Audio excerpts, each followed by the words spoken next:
Hey folks, welcome back. This is a bonus video. I did promise a coloring video, and I want to make sure that I honor that promise. So in this video, I'm going to share with you some essential coloring techniques that I think can really speed up your workflow. This is what I use when I'm using Photoshop, and maybe it'll help you. I don't know. So I've got my inks for this particular image on its own layer, and typically what I recommend doing is just locking that ink layer so you don't accidentally color on top of it. You never want to color on the same layer as your inks, because what that does is it tends to erode those lines. It starts to wear those lines, and you don't get to keep those nice crisp lines that you have that you've already established. So for something like this, what I like to do is I like to use the magic wand tool. I like to set the tolerance to something like 70. And I have a video on the specific settings for the magic wand tool that I'll go ahead and put a link to this video so that you can watch it. And then I also make sure that I have anti-alias, contiguous, and sample all layers checked. And my strategy is as follows. Instead of selecting the individual items in the car, what I'm going to do is I'm going to actually select outside of the car. Now, this technique works great if you have drawings that have closed or enclosed areas, like this entire vehicle here. There are no gaps in the lines, which is why the magic wand tool is selecting everything outside of the truck. And what I'll do is for all those areas that I want to include, so I want to include the windshield and maybe this windshield right here, I'm selecting outside of the vehicle. Then I will do Shift Command I or Shift Control I, and I'll fill this in with some type of color by using Alt backspace or Option Delete if you're on a Mac. So this quickly fills that whole area in. So now what I can do is I can start to tackle specific areas. If I hold the Shift key down with the magic wand tool, that adds to my selection. And I want to make the back side of this vehicle kind of a darker yellow color. If I hit Command J, that jumps that selection to its own layer. Command U, I can dial in a specific value. Using the hue, I can also adjust the saturation, and I can also adjust the lightness. So those are some parameters that you can tweak. And for those areas that I've missed here, I can always come back in with the magic wand tool, use the eyedropper tool, keyboard shortcut I.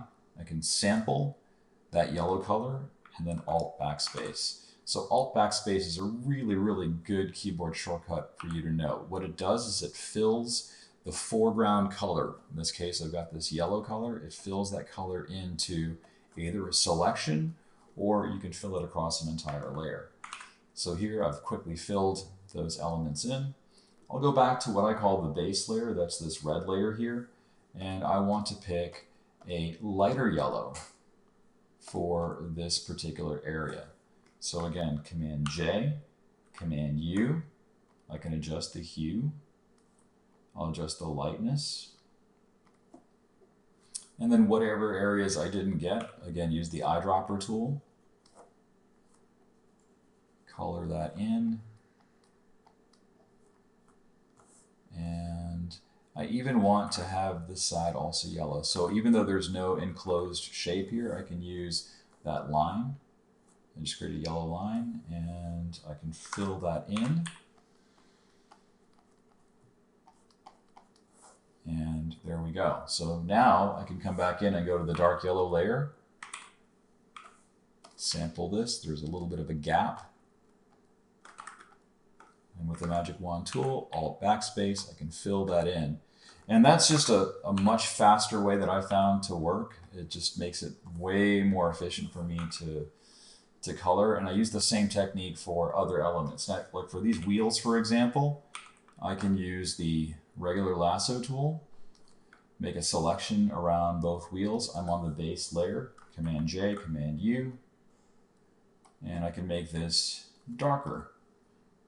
And I can make the license plate go back to the base layer, Command J, Command U, and I can make this light. So I can turn any kind of color into black or white very easily with this technique as well. And what I also like about this is it really allows me to see the areas that I might have missed. If I'm just coloring in a conventional way by selecting different parts and then coloring it, I might miss areas that are supposed to be white. They might be uncolored. So I'll just do the seats here. Command J, Command U. I can make that dark. And the advantage of this technique is I don't have to keep going back to the colors panel. I can just pretty much work in this one area, and I can work much, much faster. So if I want her shirt to be kind of a bluish color, I'll go to blue, make it light, click OK, and then continue to move on. So that's essential nuts and bolts for coloring.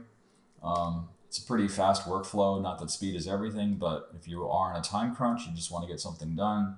The selection tools can be very, very useful in terms of speeding up your workflow. And you can also do a lot of really neat things. First of all, you have all of these items on separate layers. So if you ever want to tweak something, you can do that independently. You can see that I can make this even darker if I wanted to.